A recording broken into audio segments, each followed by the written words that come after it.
welcome back from lunch as people continue to trickle in. So we're going to talk about sports, and the reason is because we're both wearing sneakers, right? I mean, it's just not planned, but it's sort of the wardrobe.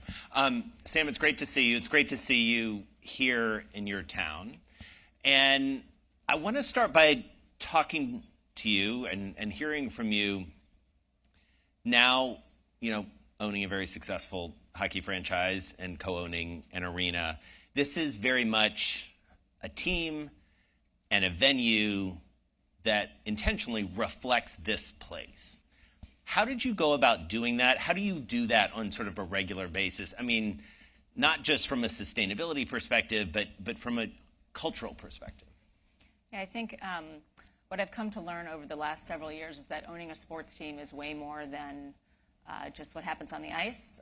That is very important, and we are working on that. But it's all rooted in community, and it matters how you do it. And we were fortunate to be able to build this franchise from the ground up, which included the arena project, obviously with partners, and obviously that was my dad's project with OVG, and so yeah, it's much. Just to set the stage, yes. Sorry to interrupt you. Your dad, late David Bonderman, very famous investor, and Oakview Group, yes. who is one of the most successful sort of developers of these sorts of arenas. Right. Sorry. Right, and it was a very difficult project because there's a historic roof that couldn't be touched, and there's a lot of history in the arena, but it did need to be completely redone, and it's in Seattle Center, so it's kind of the core of the city where it's not just sports, but it's music, it's arts, it's a place for tourists, it's a place for locals. It's just a great meeting place, and so to be able to do it in a way that reflected the values of our organization, my father,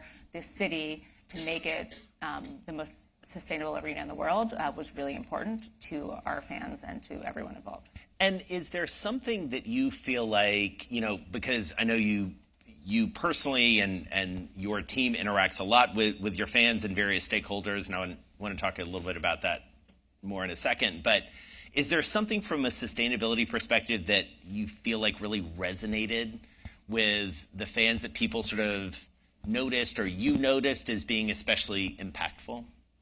I mean, I think there's a couple of the little stats that people latch onto, but I think the fact that it's not lip service and it's done with authenticity, and we're the biggest and only arena in the world to be certified in a certain way. And so, but things people really love, that we use the rainwater for the ice, right? That's not done for any other team, right? We don't have any single-use plastics. All of that kind of stuff people latch onto. 25% of people take public transportation to every event, and we subsidize that for every event, not just games. So there's a lot that we're doing all together that I think people appreciate that we're doing all of it. Yeah. We sat on this, Meg and I sat on this stage last night and interviewed Jane Fonda. And, one of the things that, she talks about in her very Jane Fonda way is, all the, various stakeholders who are involved, whether it's public officials, whether in your case it's fans, it's players, it's sponsors. You can never satisfy everyone, but how have you approached sort of that balance? Because I feel like for a lot of people in this room, they're, constantly in their activism or in their businesses having to manage those things. Any tips around that? Because this is a hard job. I think it's all about the team you have, because people are responsible for managing different stakeholders. And obviously our organization is led by Todd Leiweke, who, if you know him, he is the greatest. And he cares about community more than anybody in a real way, and he knows everybody. And from there, he built out a team that reflected that. And so it's important, to not forget to call this person or that person, from your partners to your fans to your investors to your employees. There's a lot. Of course, the public officials, it's endless, really. Yeah. And you won't get it right all the time. Right. And what are the things that, because I know that, you're part of this interesting sort of next generation of sports team owners. I know you're talking to other owners, not just here in Seattle, but elsewhere all the time. What do you pick up from them in terms of leadership, decision making, et cetera? What are the things that are in your mind that are advice that you've been given from them? Yeah, I think you have to stay focused, right? There's a lot of noise in sports, and there's a lot of ups and downs, and you have to keep your emotions out of it, because if you just show up as a fan, you will make decisions differently than if you show up as an owner. Yeah. And what have you learned about, I mean, it's interesting, so I'm going to plug my own work here for a second. So I co-host a show with Alex Rodriguez, who started his career here, and, he is very candid about how passionate the Seattle fans are, to say the least. What have you learned about Seattle fans? What makes them different? I mean, so my main frame of reference is being in Seattle as an owner. So I just know the fans here. I've been a fan elsewhere. But the fans here are loyal, and they're loud, and they support a lot of the teams. So I think the teams in general support each other here, which I don't know if that's true elsewhere. It may be unique to here. But I think the fans do as well. And, we haven't had that many seasons, but they're sticking with us, even through ups and downs. Yeah. And as you think about sort of building, again, this sort of like stakeholder base, whether it's sponsorship, you had to start essentially from the ground up, a great sports town. We're going to talk about maybe that growing or returning in a minute. But how have you sort of gone out to build the community of sponsors and supporters? Yeah. What's the pitch? Yeah, I mean, I think it's to be on the journey with us, right? To be part of something bigger than sports. But sports is one of the only things left that brings everybody together, right? You go in that building during a Kraken game, and everybody is there for the same reason, and to have a great time, and there's no judgment, or there's little judgment. And there's a lot of judgment about certain things. Well, but and I bet you especially hear it. In the kind of macro universe right now, sports is really galvanizing, and I think that's really important to our partners as well. And then how we act as an organization is really important. And again, I keep saying, there's what you say and there's what you do. Yeah. And you really have to walk the walk, and that starts with leadership. And it's really important to us that we show our partners we really care about them, right? They are on the journey with us, and what we do reflects them, and we have to take that very seriously. Were you surprised when you moved, because you had a successful career in technology and investing, when you moved into this role, were you surprised at how much people do care? I mean, you were a fan, but when you're sitting in the owner's seat, in the owner's box, rink side, next to the ice, and I'm guessing when you're out on the street, people are telling you how they feel. They do, not as much as, maybe in a few years, but I do, I don't think I was surprised. I think that it's just different, and maybe I'm surprised by what they care about, right? Yeah. Some of the small things matter more than some of the big things, but you also, again, you have Give me an example. You have to, like playing time? Yeah, like something like, why is he on that line versus whatever, or, and I'm like, I thought you cared about, ticket prices or whatever, and so, but I think you have to listen. So, I'm big on listening to customers, listening to fans, and taking feedback, whether that's good or bad, but that's different than not listening to the noise, right? Right. And you have to figure out how to manage that. Yeah. What are the things that you've changed? Just thinking about sort of the learnings. What are the things that you've changed, maybe based on feedback? Because you're known as you're a very real-time leader. You guys are very responsive. Again, sort of this new generation of very sort of responsive ownership. Are there things that you've been able to adjust on the fly based on what you've seen? Yeah, I mean, we've changed, all kinds of different experiences in the arena, from pregame, listening to fans on that. We had a whole reinvention a few months ago around season ticket member packages and pricing, because we were listening to folks, because we, built a very expensive building and priced everything before the pandemic, and we listened to fans, and we wanted to make it family friendly. So yeah, we're listening all the time and trying to make changes when we can. Yeah. One of the things that we in this room, and certainly in this city, are all looking at is another sport. It used to be played here. It's still played here, just by the women. Still. Sorry. Well done. Well done. And very successfully. Yes, yes. Sue Bird was on this stage with us last year. It was previously played as well. Yes. Yes. By men in the National Basketball Association. Yes. Good Lord. Sorry, you walked right into it. I really did. Man, that's going to leave a mark. But tell us about your efforts, which have been, pretty public, around bringing the NBA back to Seattle. Yeah, well, we have been public that Climate Pledge Arena is ready. It does host basketball now. It's built for an NBA team when the NBA feels ready to expand. The fans here are obviously ready. Right. This is a great sports market. It will be a great basketball market. It will be very complementary to hockey. But we're getting our ducks in a row, and then we'll be patient because it may happen soon. It may happen later. And in the meantime, we'll run a hockey team. So when you look around and you see, the Celtics going for $6 billion, you see the Lakers going for, at a valuation of $10 billion, does that change your enthusiasm? Does it change your calculus at all around, wanting to put a team here? Listen, they're all just data points, and each day we get more data, and that is certainly part of the decision-making process. But it will have to be expensive enough to be worth it for the NBA to do it. But also, we operate as a business, and you have to run as a business if you want to be able to give back to the community in the way we want. And we want to, if we're going to bring the Sonics back here, if we're lucky enough to be able to do that. We don't want them to leave again, so it has to be done in the right way. So, sure, it's part of our decision making to understand what the price is. So we're working on a deal with no timeline and no price, and that's difficult.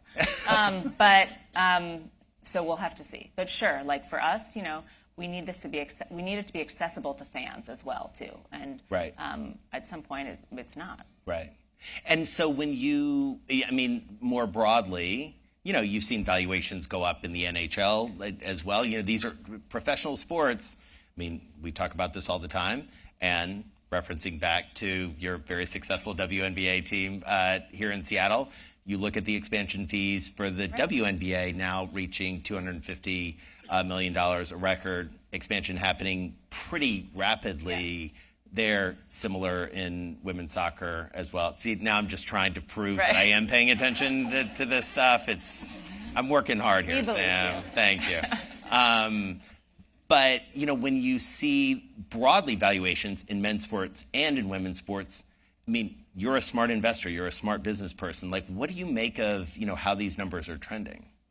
Yeah, I think there's a lot of demand, and I think there's still a lot of unknowns, right? People are constantly changing how they consume media, and that's going to include basketball, and that's going to change over time, right? And so I think there's a lot we still don't know. I mentioned the macro environment. There's a lot of uncertainty right now. So, again, I come from tech, and we had a time where valuations got a little crazy there, and it can be good, it can be bad. So I think it's a little early to know, but I'm certainly very bullish on the NHL and those valuations and where that league is going, and I think there's a lot of upside, and I'm less familiar with the NBA, obviously. And what are the main things, from the business? You and I are actually going to talk again next week, or when the NHL is here in town for their annual business meetings. You can't get rid of me that easily. But as you think about the business of the NHL, as you get deeper into it, what are the most attractive elements, especially for this sport? It's historically been sort of the fourth league in North America. What is it doing? What does it need to do more of to continue to hold that spot and continue to get this sort of mind share? Yeah, I think it tends to get a reputation for being less forward-thinking, but I think it is very forward-thinking, and I think Gary actually does a really great job promoting that, and the whole league does, working with the individual franchises in terms of how we're reaching new fans.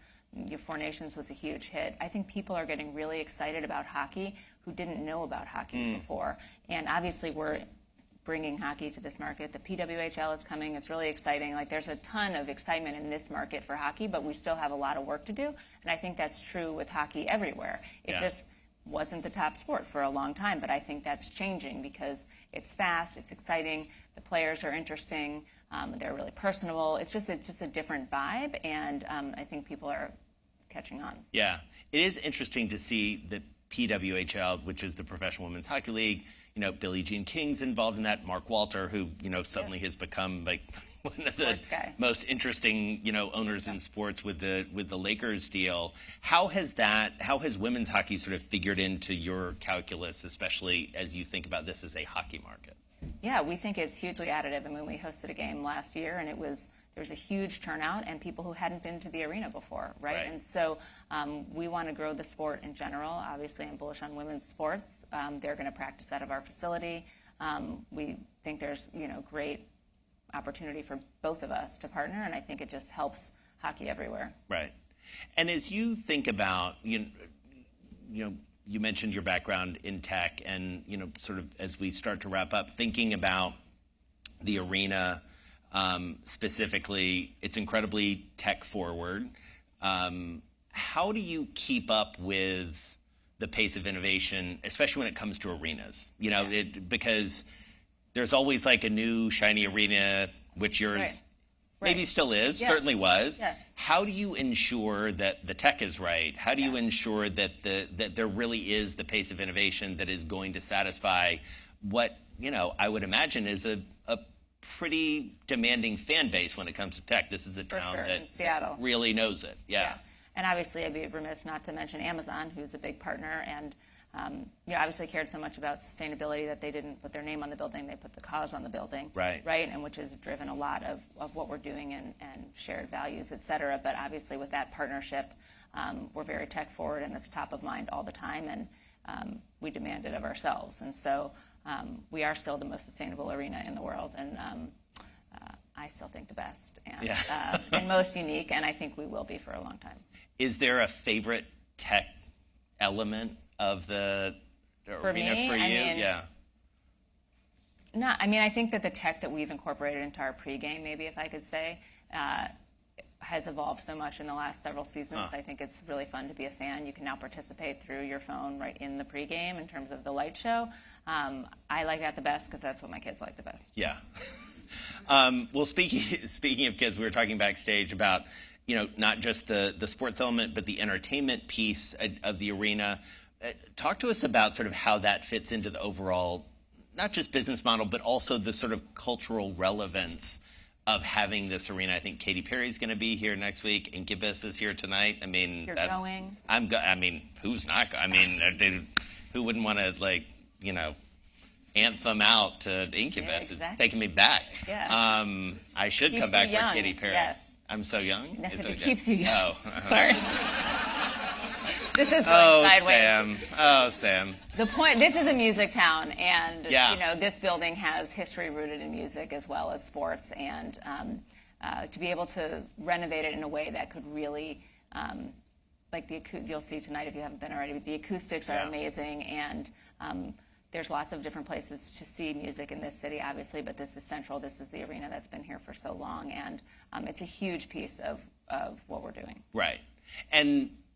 And just as we look ahead, hopefully, to a day where the Sonics or an NBA team is playing here, you have the capacity to sort of still do all of the things, right? I mean, there's a business case to do. For sure, and it's for the city as well. There's a business case, right? And plenty of arenas, right? Have many teams and music, and it's part of the art of running an arena. Right. So, again, last minute. As you think about, obviously the basketball is on your mind and on your plate.